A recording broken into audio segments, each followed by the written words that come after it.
Bienvenue dans les Petites Histoires de Michel, un podcast dans lequel je raconte mon exploration de la cuisine japonaise.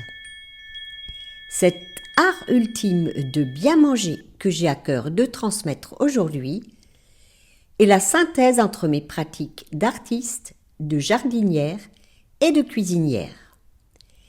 Il s'adresse aux amoureux du Japon, aux gourmets de tous bords et aux cuisiniers soucieux de préparer une cuisine saine, savoureuse et créative, qui nourrit aussi bien le corps que l'esprit. Vous y trouverez des récits de voyage et des témoignages d'expériences qui ont fait sens dans mon parcours. J'y délivre également, au-delà des recettes, les principes qui sous-tendent la cuisine japonaise. Nous ferons des visites dans le jardin, source d'émerveillement et d'abondance, et nous prêterons l'oreille à des personnes qui ont contribué à enrichir mon parcours dans l'oasis nippone que je me suis créée. Belle écoute à vous! Un samedi soir, avec des amis, après des activités en tout genre, moi dans les chiffres pour un bilan, eux dans un déménagement pour vider les locaux qu'ils avaient occupés chez moi, nous passons à table. Nous avons plein de choses à nous raconter. J'ai servi un repas simple qui a mijoté tout seul sur le feu. Au bout d'un moment, je constate qu'ils sont sur le point de déposer leur fourchette alors que mon assiette est encore remplie aux 3/4. Certes, j'ai passé du temps à discuter sans parler la bouche pleine, mais eux aussi. La différence se situe dans le temps de mastication qui m'est absolument nécessaire aujourd'hui. Mes expériences macrobiotiques m'ont non seulement permis de comprendre les mécanismes en jeu, mais aussi offert la possibilité d'un entraînement lors des stages où nous mangions en silence, concentrés sur notre mastication. Une expérience qui ancre la compréhension et qui permet d'observer les changements qui s'opèrent dans cette pratique. Il est recommandé de mastiquer 30 à 50 fois chaque bouchée. Durant des périodes de grande faiblesse, je me suis même astreinte à mastiquer 100 fois, en comptant dans ma tête. Ce n'est pas une contrainte, mais une exploration. Cet exercice a été des plus bénéfiques. Aujourd'hui, je ne compte plus. Je suis plus concentrée sur les sensations en bouche. J'ai besoin que les particules alimentaires soient totalement réduites en bouillie, sinon je n'arrive pas à avaler. Ce faisant, je savoure chaque bouchée et son évolution au contact de la salive qui devient plus abondante. Jamais je ne bois à table pour faire passer le bol alimentaire. Je produis suffisamment de liquide dans ma bouche. Et de ce fait, je ne dilue pas mes sucs digestifs. Cela est tellement ancré que j'en oublie souvent de mettre les verres et la carafe d'eau quand je dresse la table pour des convives. Cette quasi-obsession pour la mastication m'amène aussi à composer mes repas pour m'y inciter.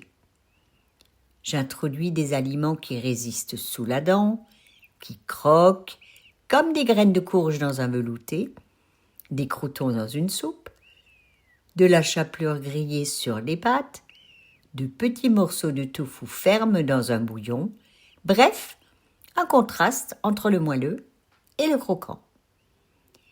J'applique presque instinctivement l'un des principes de base de la cuisine japonaise, Gokan, 5 textures. Mais ce soir-là, avec mes amis, pressés de passer à table après des activités bien chargées, j'ai fait l'impasse sur ces principes. J'aurais pu ajouter quelques rondelles de verre sur mon ossobuco fondant, quelques champignons shiitake en réserve dans mon frigidaire pour la touche de noir et la texture ferme, et surtout des croûtons sur les pâtes pour l'effet de croquant. Mes amis, conscients d'avoir mangé trop vite, connaissent bien les vertus de la mastication consciente, celle qui permet naturellement d'appliquer un autre principe japonais, Hachiharabu, c'est-à-dire remplir son estomac à 80%. En mastiquant au moins 30 fois, je permets à la sensation de satiété de se manifester.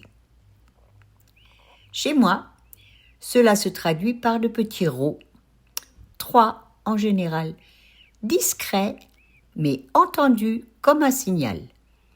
Tu as assez mangé, tu peux t'arrêter. Bien sûr, la gourmandise me pousse quelquefois à outrepasser l'avertissement.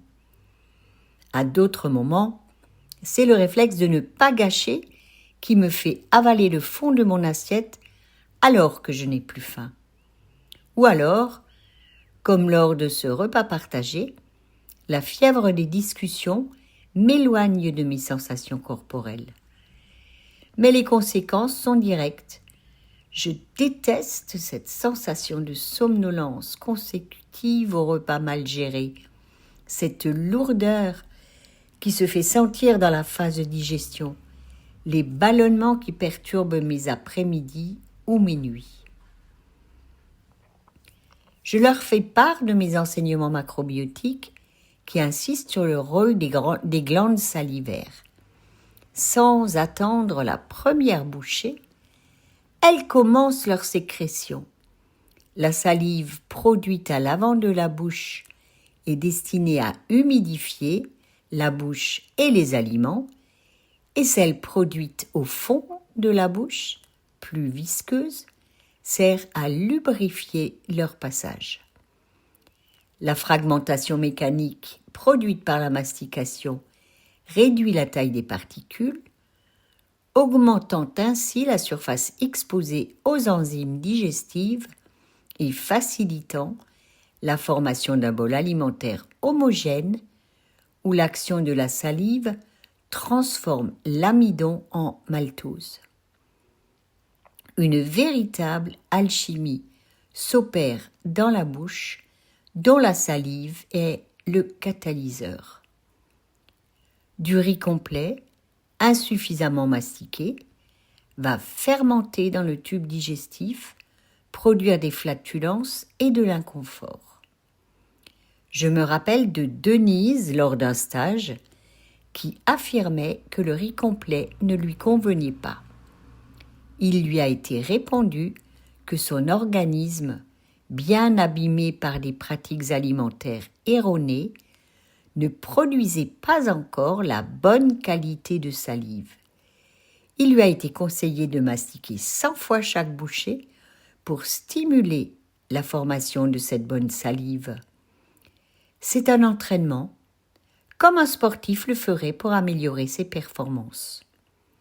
Et de nous rappeler avec mes amis que le temps que l'on prend à mâcher prépare le corps entier, l'estomac, le pancréas, le foie et la bile, les intestins, et de faire le constat que mastiquer longtemps envoie au cerveau un signal de satiété.